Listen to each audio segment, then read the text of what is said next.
বর্ষাকাল শেষ, শরতের শুরু, আর চারিদিকে তাকালে সবুজে সবুজ, এত ভালো লাগে দেখতে। সবুজের মনোরম দৃশ্য দেখতে দেখতে আমরা চলে যাচ্ছি একটু ঘুরতে।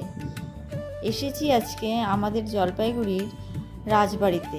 এখানে মনসা পূজা উপলক্ষে বিশাল বড় মেলার আয়োজন করা হয় প্রত্যেক বছরই।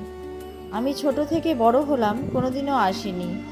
তো মেলায় ঢোকার মুখেই দেখো একটা ছোট্ট বাচ্চা, তার কত সুন্দর প্রতিভা সবাইকে দেখাচ্ছে।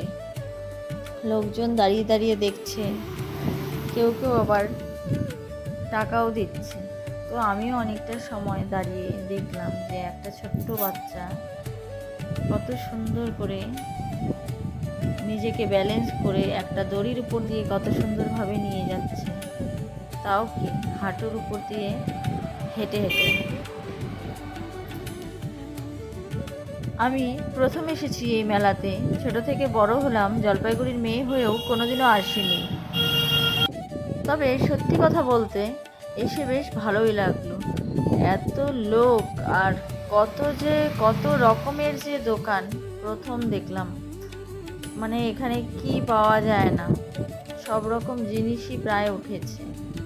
নিত্য প্রয়োজনীয় সাজাগোজার প্রায় সকল ধরনের প্রয়োজনীয় যাবতীয় জিনিস এখানে উঠেছে দেখলাম। রাস্তার দুই সাইড দিয়ে দোকানে দোকান। এছাড়াও রাজবাড়ির গেটের ভেতরে যে রাস্তাটা আছে সেখানেও প্রচুর দোকান বসেছে। দেখে ভীষণই ভালো লাগলো।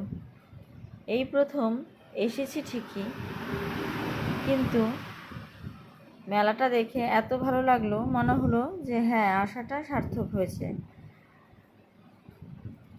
তো আমি যাদের সাথে এসেছিলাম সেই দাদা দিদি ভাই, দাদা দেখো তার বাচ্চাকে ঘাড়ে নিয়েছে, তার কারণ এতটাই ভিড় ছিল রাস্তায়।